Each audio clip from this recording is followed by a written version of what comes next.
UnitedHealthcare has become one of the world's most profitable insurance companies, notorious for their rate of denying medical treatments for their customers, sometimes at the cost to their lives. But do these business practices justify the drastic action that Luigi Mangione allegedly took, gunning down the company's CEO, Brian Thompson, on the streets of New York City? Let's learn more about the criticism surrounding UnitedHealthcare's business and whether or not they share the blame for emboldening a figure like Luigi to take action. This is Profit Hawk.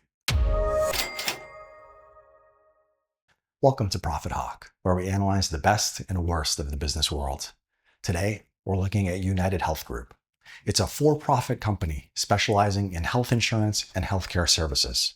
In 2024, it was ranked as the world's 8th largest company and the largest health insurer, pulling in more than $400 billion in revenue. But was that earned ethically? The company's built up a reputation for denying medical services to its customers at higher rates than average. According to one source, UnitedHealthcare denies 32% of its claims, compared to the industry average of 16%. Hi, I'm Brian Thompson, CEO of UnitedHealthcare.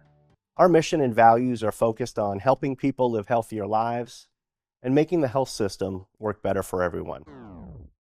The company has also faced many controversies over the years, including instances of overcharging customers and outright fraud. So let's dive into that. But first, what is UnitedHealth?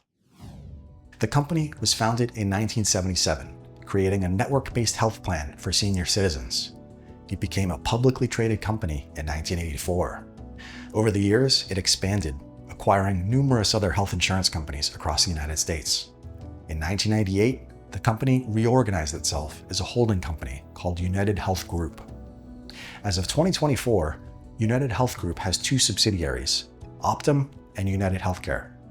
Optum provides data analytics and pharmacy services, while UnitedHealthcare provides health insurance plans to employers and individuals.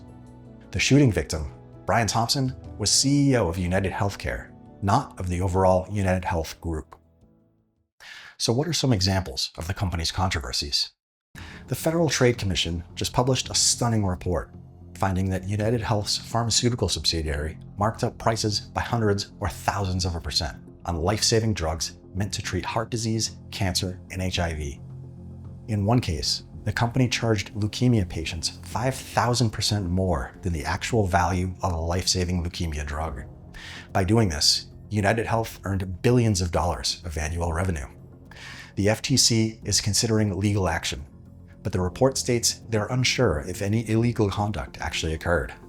At minimum, these extreme price markups are highly unethical, given that patients with severe illness are often forced to buy these drugs if they want to live. Even worse, some UnitedHealthcare patients are denied their treatment outright. After the killing of UnitedHealthcare CEO, stories flooded social media about people's experiences with denied medical claims by health insurance companies. There's an understandable frustration from customers who believe they're being denied care for legitimate medical issues. One part of the problem is a process known as prior authorization. It was designed decades ago to prevent doctors from ordering expensive and unnecessary tests for the costliest types of care. But over the years, insurance companies have adopted prior authorization for almost everything, even mundane medical encounters like basic imaging or prescriptions. According to a survey by the American Medical Association, 40% of physicians say they have staff who work almost exclusively in navigating insurance companies' prior authorization processes. The extensive use of prior authorizations often prevents or delays patients from getting vital care they need. And fighting denials requires patients to spend hours on the phone or computer in a seemingly never-ending process of denials and appeals. This costs precious time that sick patients can't afford. The providers can streamline the prior authorization process to help reduce delays, bureaucracy, and claim denials. So supporting healthcare workers with tools that help them focus on practicing medicine, not red tape. We want the system to work better for everyone. In one investigation, officials found that UnitedHealthcare had begun using algorithmic denials to determine which patients would be covered for mental health care and how many appointments it would take to trigger an invisible alarm. As ProPublica noted, quote, by the end of 2021, United's algorithm program had been deemed illegal in 3 states, but that has not stopped the company from continuing to police mental health care with arbitrary thresholds and cost-driven targets. In case after case, United would refuse to cover care, leaving patients to pay out of pocket or go without it. The severity of their issues seemed not to matter. The insurer estimates its strategy will contribute to savings of up to $52 million, according to company documents. And that's just for mental health care. In 2023, a lawsuit accused UnitedHealth of using AI-powered tools to systemically deny physical medical care, overriding patients' physicians. According to the lawsuit, their use of flawed AI tools enabled the insurance company to prematurely and in bad faith discontinue payment, since only a small number of policyholders will appeal denied claims. For its part, the AI company acknowledged UnitedHealth was using their tools, but disputed their involvement in coverage decisions. With all this litigation, the outrage at insurance denials can affect everyone in the courtroom, judges included. In one court case involving UnitedHealthcare in 2019, a federal judge shockingly recused himself. The plaintiff's case was based on wrongful denials of a life-saving treatment for aggressive prostate cancer. He decided to sue because the cancer was spreading and he was running out of time. Coincidentally, the judge was himself a prostate cancer survivor and was once offered the exact treatment being denied to the plaintiff. The judge wrote a scathing recusal letter saying, "To deny a patient this treatment is immoral and barbaric. My opinions in this matter prevent me from deciding this case fairly and impartially." These are the building blocks to support the triple aim of higher quality care, lower costs, and a better healthcare experience for the people we serve.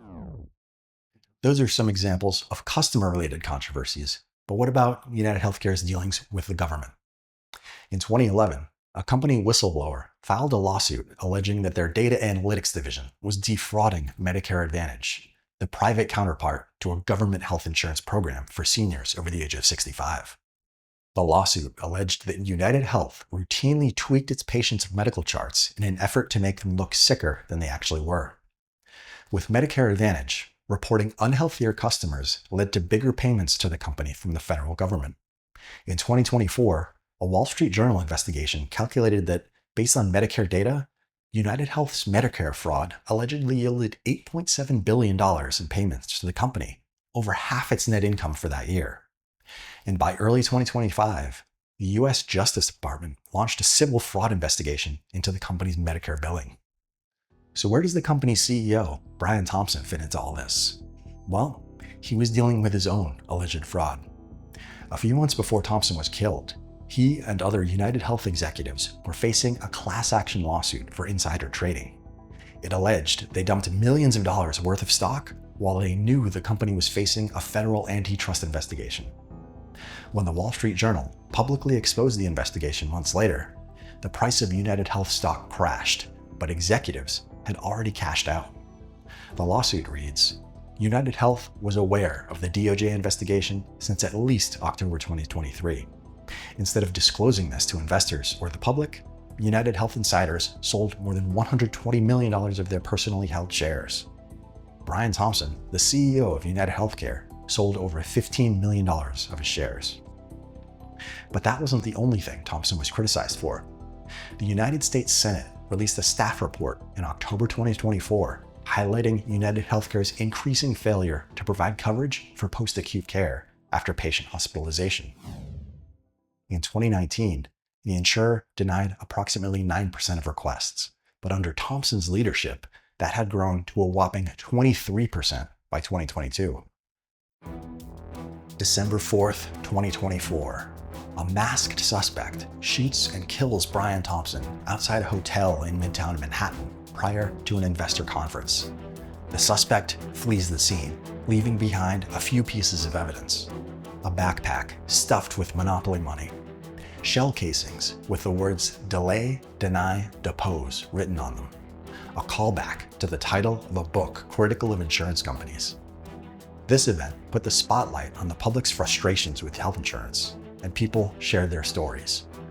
But what were the reactions from the companies themselves? It focused on 3 areas. 1, they quickly removed photographs and information about company executives from their websites. 2, private security groups saw a surge in inquiries about protective services for the company's CEOs and corporate executives. And 3, the companies hired law firms to fight negative stories in the media. Do these actions give the impression that health insurance companies sympathize with the public's frustration? No. Do they appear willing to change their ways? No. They're simply putting more effort into protecting themselves. Critics say that denying healthcare to sick patients is itself a form of murder. So was Luigi right in allegedly killing the CEO of UnitedHealthcare? His actions drew attention to the issue, but not in an optimal way. Here's the deal. Like any other business, health insurance companies have a profit motive. Their number one goal is to make money, particularly for their executives and shareholders. Covering medical care is simply a service they provide to further this goal. They can increase their profits by reducing the losses that come from paying claims. They'll delay paying or deny service altogether and then defend their actions, hoping their customers will give up when they exhaust their resources or the will to fight. Health insurers are willing to do this even if it leads to the suffering and death of the people. To them, it's simply business, trying to increase their profits each quarter. Look, call me crazy, but a patient's doctors should have the final say on what's medically necessary, not insurance companies. Do these companies understand that customers aren't just numbers on a spreadsheet? They're family, friends, and members of our communities. If our society is serious about providing people with all the medical care they need, the solution is to have a government-backed universal healthcare system, taking the profit motive out of healthcare.